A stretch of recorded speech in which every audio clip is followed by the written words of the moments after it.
Good evening, ladies and gentlemen. I'm Randy Lee, your host for Carnegie Screenwriters FadeIn. I'm coming to you today with indie actor and now producer, like it or not, Mr. David Ogrodowski. How you doing, David? Hi, Randy. So great to have you here. Hey, I'm happy to be here. Absolutely. I'm glad it's you, too, because I'm an admirer of you and of your work, no question about it. David, thank you. I appreciate it. We go back a little ways. Yeah, vice versa, by all means, by all means.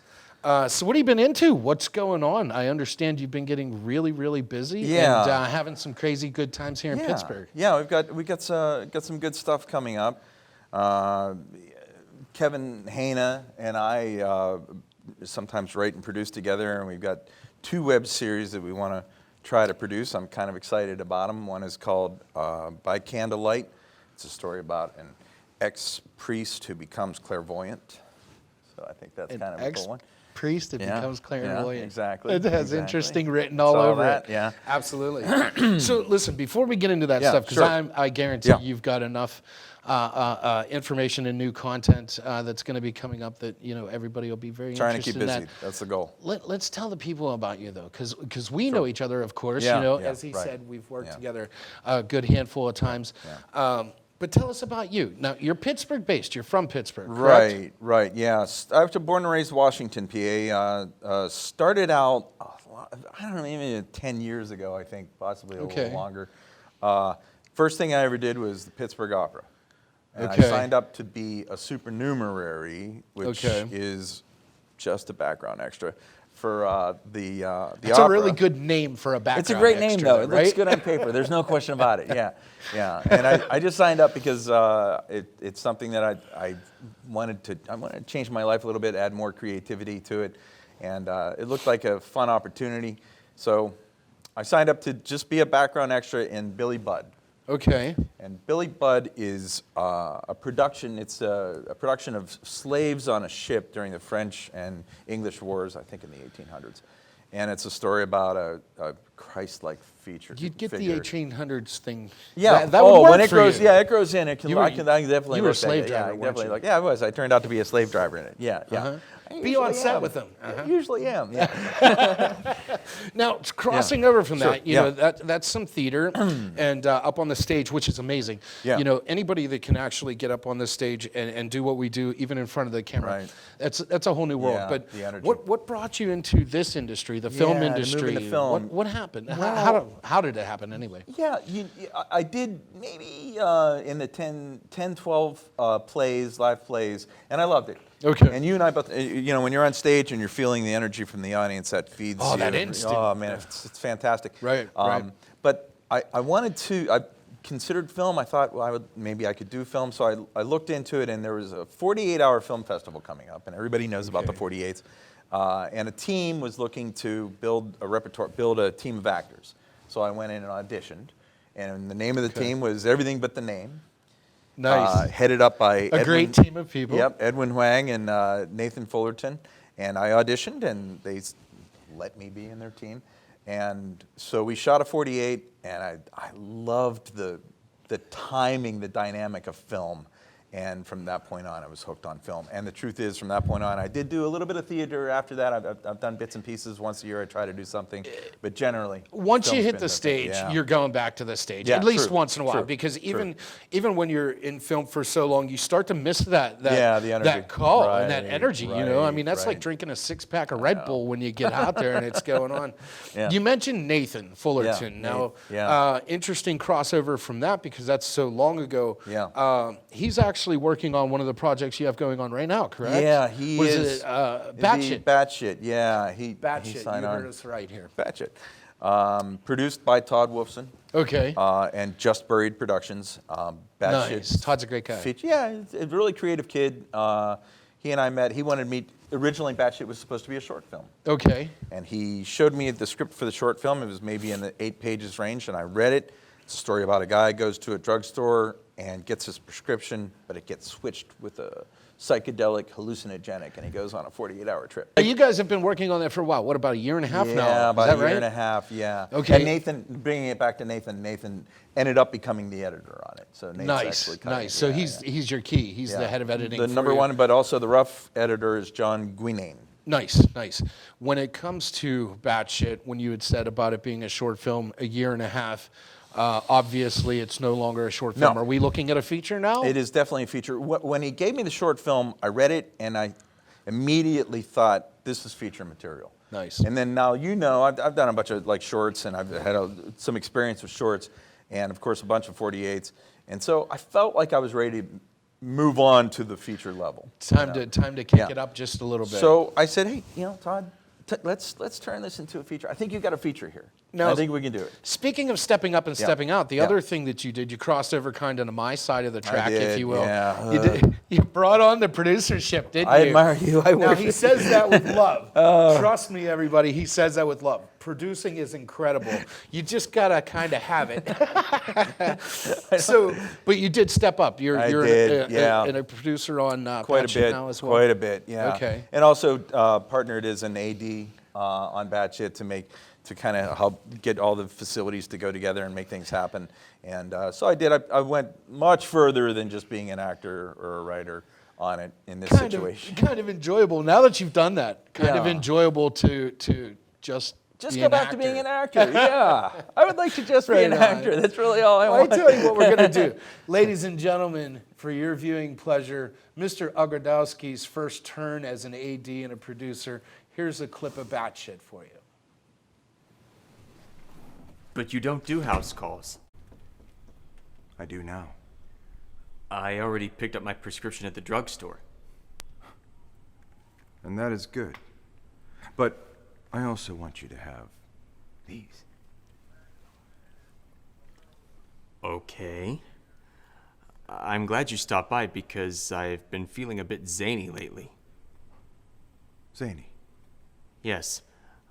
Like a ball of ice in a glass of whiskey. Like I'm about to crack any second. Oh, hogwash, Felix. Why, you're as healthy as a lethal injection. I see you got the invitation. Oh, this? Yeah, the barbecue. So it'll be at your house? That's right. You see, Felix, I'm not really the one making the house call. It's you.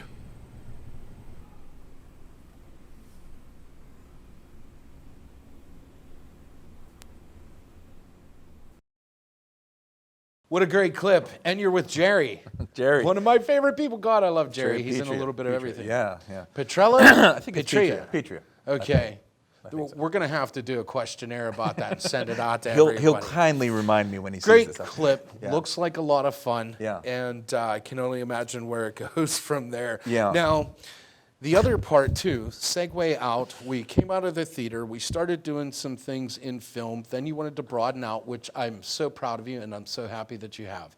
Get into the features, get into a little more content. Yeah.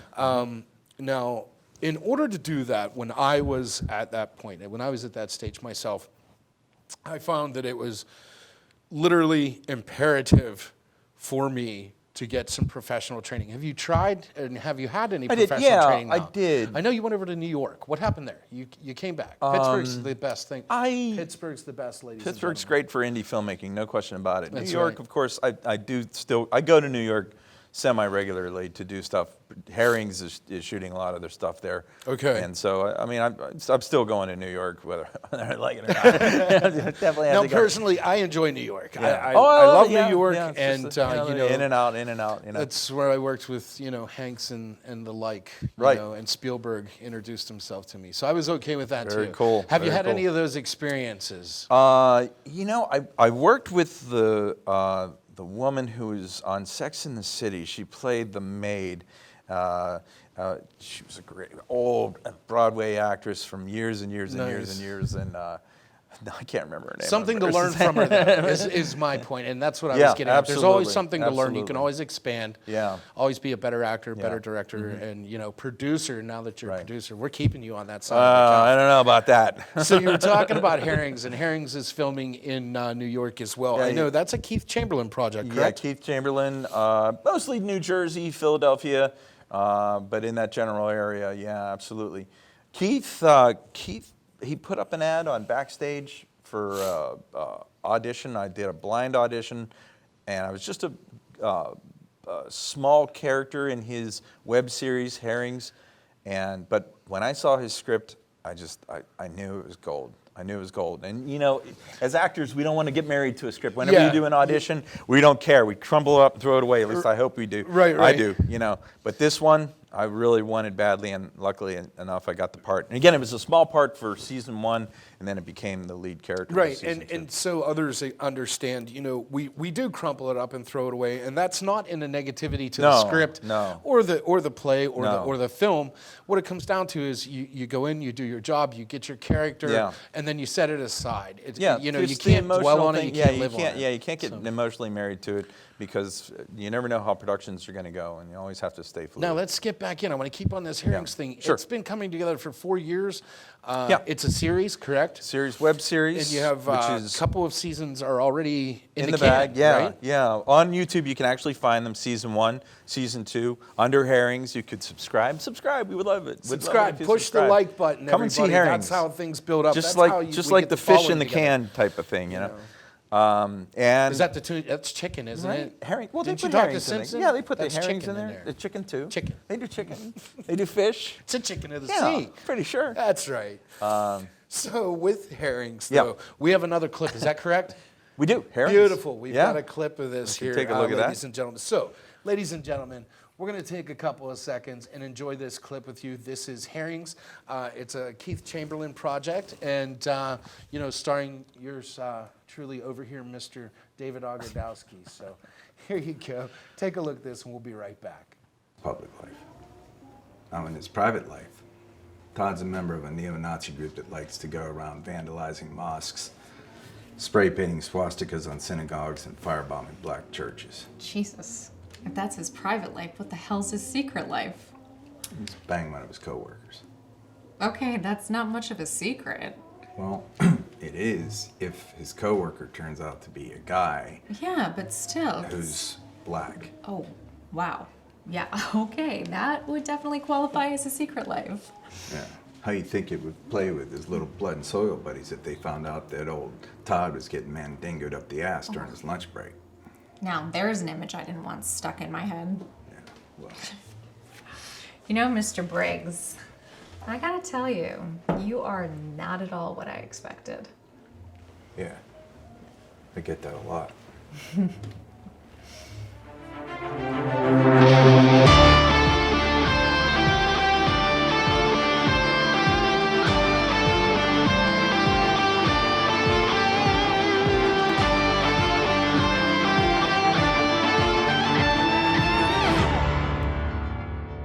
My, what a great clip and what a great time. Got just a tad bit on the flirtatious side there. I noticed your eyes were a little drawn back a little, too. little risque, there, huh? slightly X-rated. So tell us a little bit about the clip that we just watched. Yeah, Tell us, what did we just see? What's going on there is Vincent Ranieri, the lead character, is being interviewed by a woman who wants to disappear. And that's his job. He can make people disappear.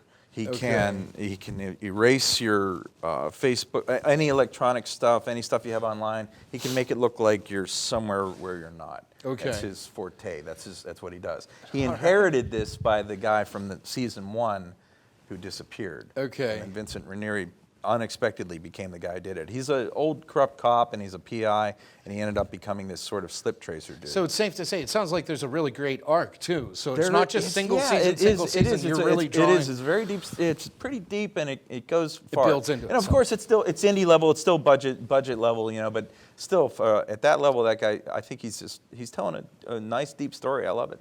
Well, I tell you what, it may be indie level as far as budget, may be indie level as far as some of your BGs and things like that, but I can tell you myself personally, it's not indie level when it comes to the quality of actors, the quality of the writing, and the quality of the delivery. So if you get a chance, make sure to check that out. What was that again, David? You were telling me the site or YouTube Herrings, or something? yeah, so you can just find it, Herrings on YouTube, and they have both season 1 and season 2.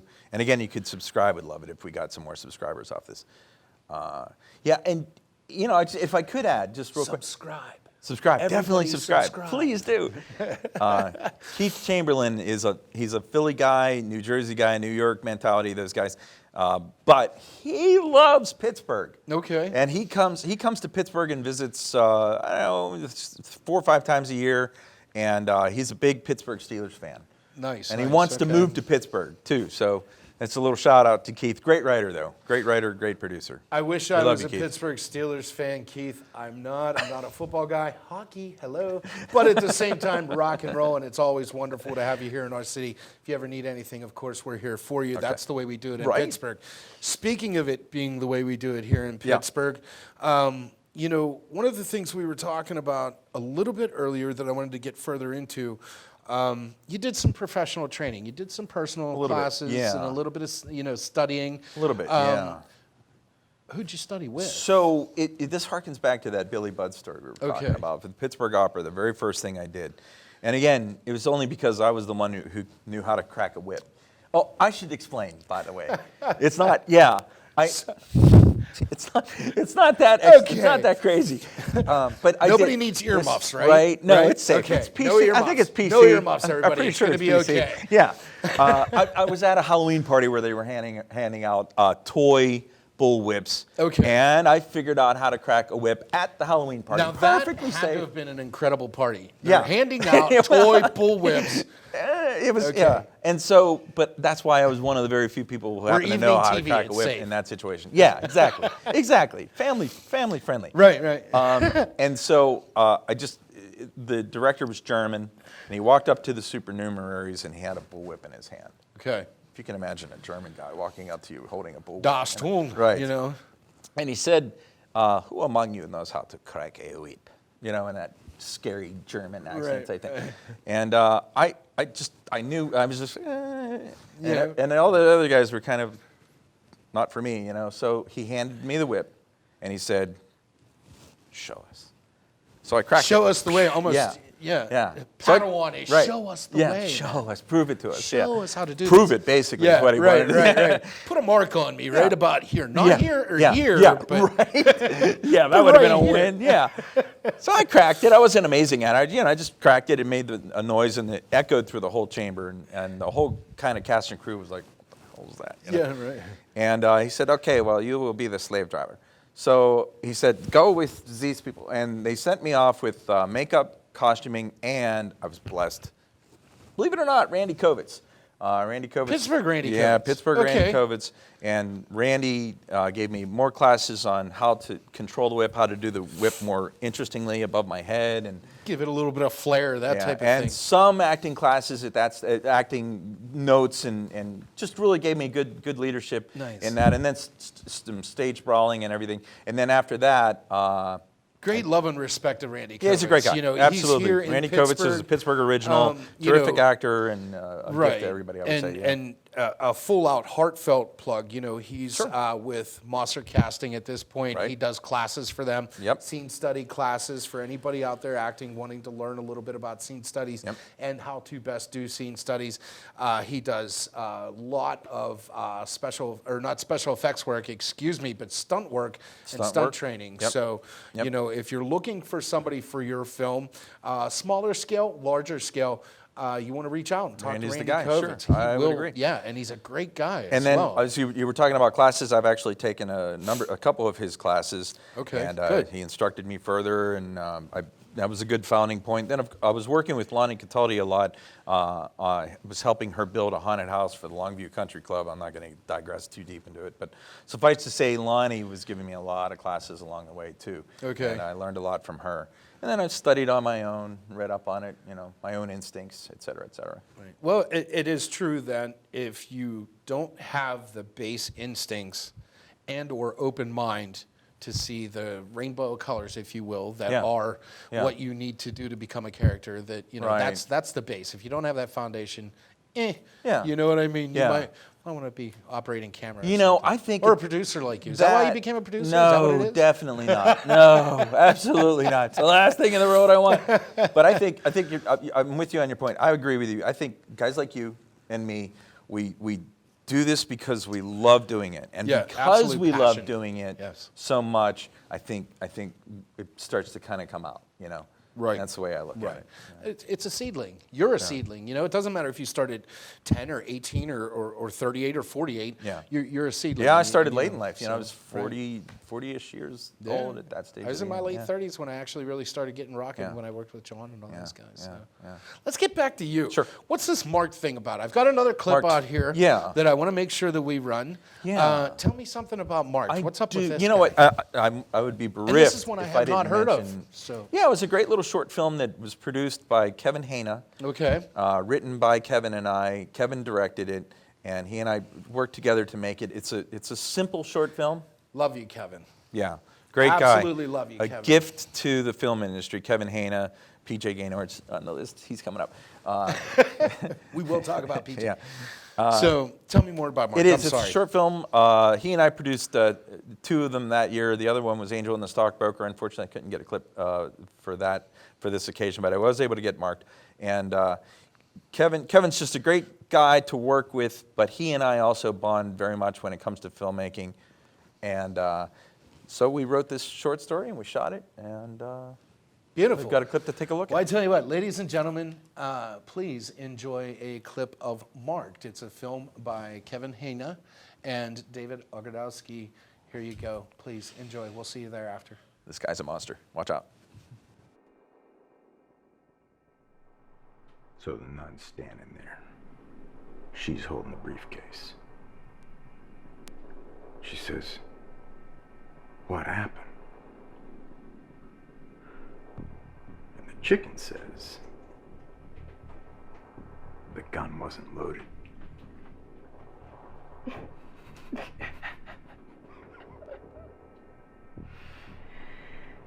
It's a classic.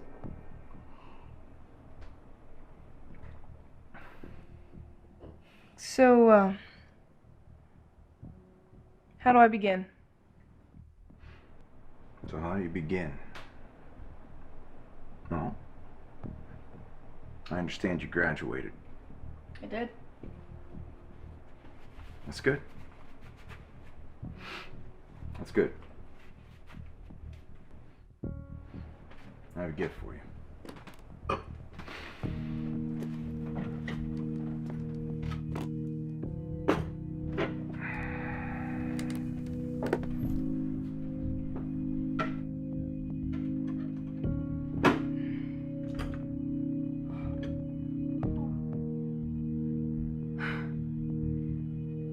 May I? It's yours.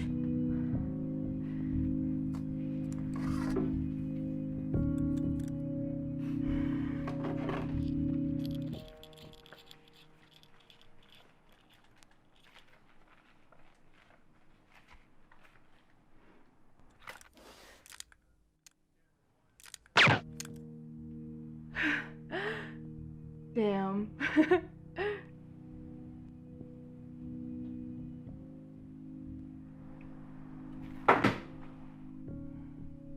It's all right. I could use a new dartboard.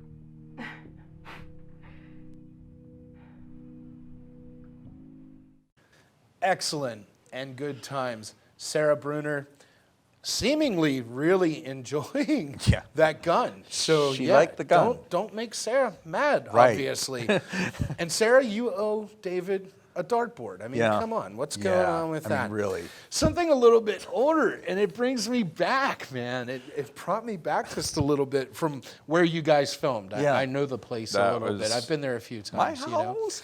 So, but and that's the way it works. Yeah. You know, it's Yeah. independent film. You're doing something short. Everybody comes over to me and has a habit of saying, you know, Randy, I can't do this, or oh, I don't have a red camera, or I need to do this, or I need to. No, you don't. Grab your phone out of your pocket, and you can make something that's short, sweet, and special, and it'll be very, very special to you, and it'll give you some place to start. You might just end up like some of us in the production chair, as well as the actor's chair. But Whatever that is. Now, you did that with Kevin. Yeah. And Kevin, you met actually online, correct? Yeah. Through 3x7. 3x7, yeah, 3x7. Tell us about that. Yeah, that was a great experience. I should also add, Kevin Kukler was the DP on that. Did great work on the DP work there. But 3x7 was a team of people, maybe about 5 years ago, who set a goal to shoot. It was right around 5, yeah. Yeah, to shoot a new short film every week for 52 weeks. That was the plan. Didn't make it. But we did get to about 12 weeks, and Kevin and I met on the very first film that we shot. And of course, we hit it off on that set, and we've been working ever since. And he and I have worked together on projects, I'd say more than 20 projects from that point on, and co-produced in the 8 to 10 projects range. So who all came in with you for March? Correct me if I'm wrong. It was yourself, Kevin Henya? Yeah, Kevin Hena, Kukler. Kukler was DP. I'm not going to remember all the Two names different on the other Kevins. ones. Yeah, right. There was 2 Kevins in the room, which made things very easy. It was a very tight cast, tight-knit community. Jamie Lockhart cut it, and I loved his cut. And then also, Derek. Well, it's on the clip. Derek did the music. What's his name? It's Derek, and he did the music, and he's on the clip. So make sure and take a look at it till the end whenever you get a chance to watch. Derek Zub, I think it is. So, great music guy. Let's pop gears. Let's jump over to other things. With your mentioning herrings and working with some other groups, and you'd mentioned 3x7. Yeah. I know that you also do a film festival, your own film festival. Yeah, the Is that Pittsburgh correct? Uncut Tell us about Film. that real Yeah, quick, you know, please. and that started out with 3x7, as a matter of fact. Okay. And then we were looking for a place to shoot, to put them up on the screen. We partnered with the Parkway Theater in McKees Rocks, and that guy Aaron has been a real gift to the community. And so, my film festival is not big, it's not international, and it's not Oscar level, but it's made for the local filmmakers, for young people who are shooting stuff passionately. Maybe they're not at the highest technical level, but they made it, they meant a lot to them, and it's a place where they can find It's a home. a great place for everybody to be able to get together. And I don't profit be able to from it. watch each I don't other's get any films. money from it at all So whatsoever. it's I just do it because I love it. Nonprofit, open orientation. Right. And you said it's called? Set up for the locals, the Pittsburgh Uncut Film Festival, and you can find that on Facebook along with me. Okay. Obviously. Well, rock and roll. Thanks for the Make pitch. sure and take a look. Absolutely. All right. Wonderful, David. I love you, brother. Thank you so much, bro. Peace. Glad Be you're here. safe. Thank you, everybody. Once again, I am Randy Lee. It was so amazing to have you guys here. Please be sure to tune in again. Love you all. This is Carnegie Screenwriters FadeIn. Peace and be safe to you.